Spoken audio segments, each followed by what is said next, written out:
The jungle was supposed to be his grave. For 5 years, James Rowe was beaten, starved, and caged like an animal, deep in enemy territory. The Viet Cong thought they had broken him. They thought no man could endure that much suffering and still fight back. They were wrong. Rowe wasn't just surviving, he was waiting, watching, planning. And when the moment came, he ran straight into gunfire, defying death itself. This is the true story of a man who refused to surrender, a Green Beret who turned captivity into a battlefield, and an escape so daring it would become legend. James Nicholas Rowe was born on February 8, 1938, in McAllen, Texas. From an early age, he showed the qualities that would later define his legacy: discipline, intelligence, and an unshakable will.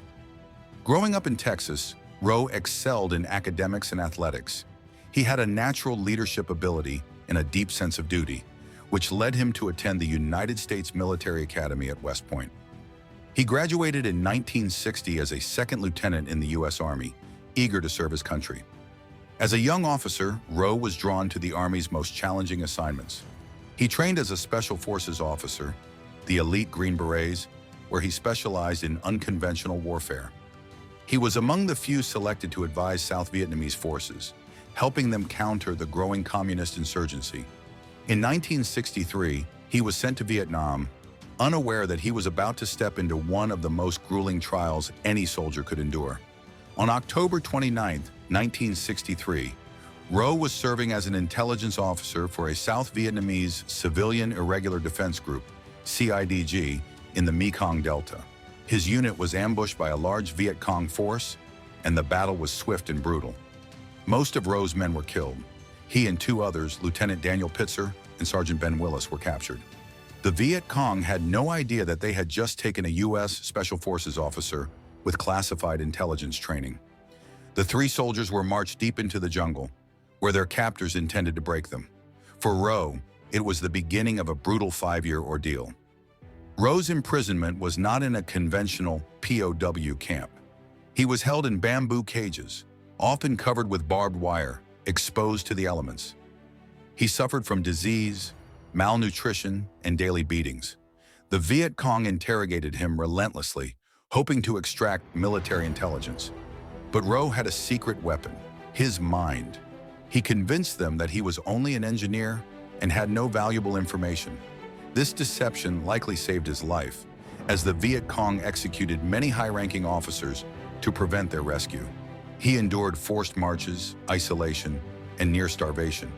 Yet he refused to give up. He attempted multiple escapes, only to be recaptured and beaten nearly to death each time. But instead of breaking him, these failures hardened his resolve. For 5 years, Rowe watched fellow prisoners die, one by one. He buried friends, endured endless torture, and kept one thought alive: if he got out, he would make sure no other American soldier faced what he had unprepared. By 1968, Rowe's health was deteriorating.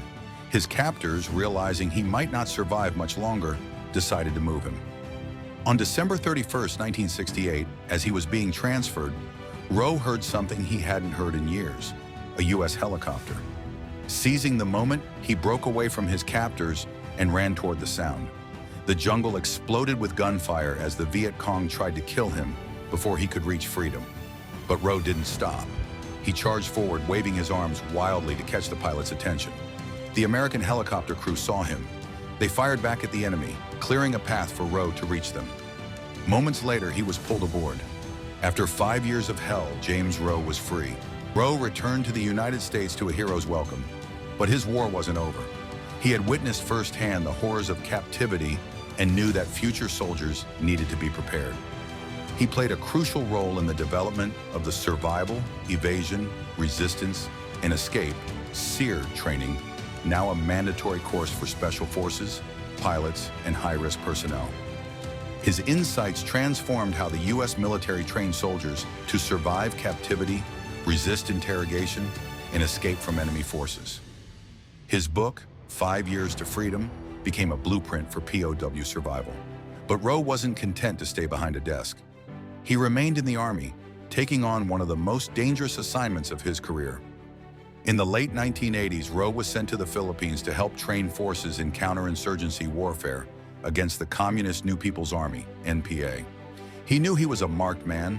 His survival story had made him famous, and communist guerrillas wanted him dead. On April 21, 1989, while driving to work, Rowe's vehicle was ambushed by NPA assassins. A burst of gunfire shattered his windshield. He was hit multiple times and his vehicle veered off the road. By the time help arrived, the warrior who had survived 5 years of brutal captivity had fought his last battle. He was 51 years old.